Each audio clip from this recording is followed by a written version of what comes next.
Hello everyone, আমার YouTube চ্যানেলে তোমাদের সবাইকে স্বাগত জানাই। আশা করি তোমরা সবাই সুস্থ আছো, ভালো আছো।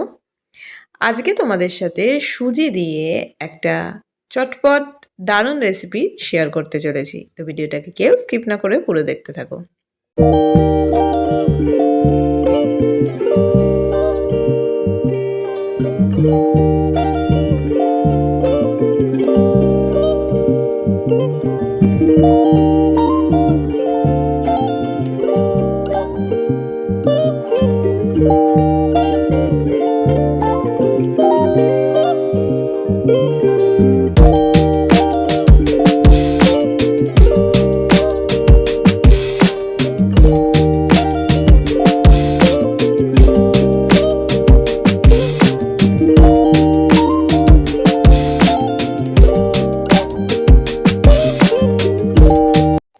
এই রেসিপিটা করার জন্য এখানে আমি দেখো ছোট্ট একটা গ্লাস নিয়ে নিয়েছি। গ্লাসটা মেপে এখানে আমি 1 গ্লাস মতো সুজি দিচ্ছি। তোমরা কাপেও কিন্তু এই মেজারমেন্টটা করে নিতে পারো।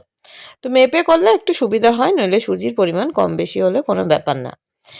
আমি যেটুকু সুজি নিয়েছি দেখলে সেখানে আমি ভর্তি করে 3 চামচ মতো চিনি এখানে অ্যাড করলাম। আলাদা করে কোনো কিছু করার দরকার নেই। সুজির সাথেই চিনিটা দিয়ে এখানে 2টো এলাচ দিয়ে দিয়েছি, ছোটো এলাচ দিয়ে এটাকে ভালো করে ঘুরিয়ে নিয়েছি। এরকম একটা গুঁড়ো, পুরো ফাইনভাবে কিন্তু গুঁড়ো হয়ে যাবে। এখানে বেকিং পাউডার ব্যবহার করব। বেকিং পাউডার দেখলে কতটা দিয়েছি, দিয়ে ভালো করে শুকনো উপকরণগুলোকে মিশিয়ে নিলাম।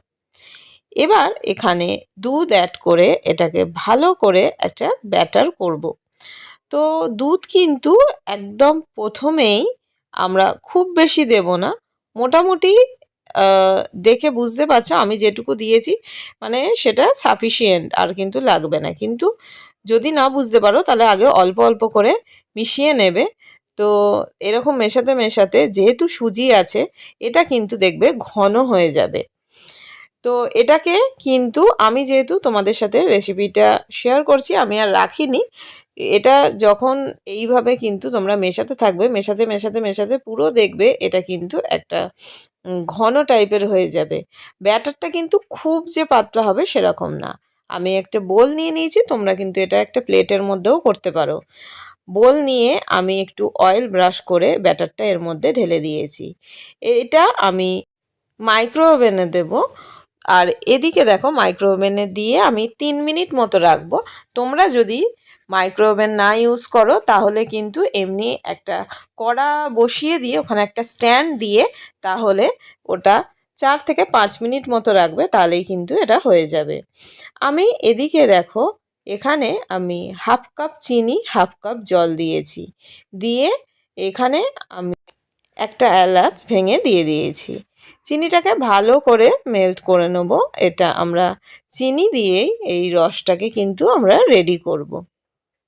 তো ওইদিকে কিন্তু আমরা মাইক্রো ওভেনে যে ব্যাটারটা দিয়েছি সেটা এদিকে হয়ে এসছে। এবার আর একটুখানি সময় বাকি আছে, ততক্ষণে কিন্তু আমাদের এই চিনির রসটাও রেডি হয়ে গেছে। এটা দেখো আমাদের হয়ে গেছে, এটা আমি বের করে নিচ্ছি। এটা কিন্তু দেখেই বুঝতে পারছো পুরোপুরি এটা হয়ে গেছে। আর এটা আমি সাইডগুলো একটুখানি ছুরির সাহায্যে একটু ঠিক করে নেবো। একটা জিনিস দেখো, এই সাইডগুলো কিন্তু পুরো দেখো খুলে খুলে এসছে, জানি না কতটা দেখা যাচ্ছে, আমি একটু তোমাদের দেখাচ্ছি। এটা বুঝতেই পারবে খুব সহজে কিন্তু এটা বেরিয়ে আসবে কোনো রকম কোনো ঝামেলা ছাড়াই।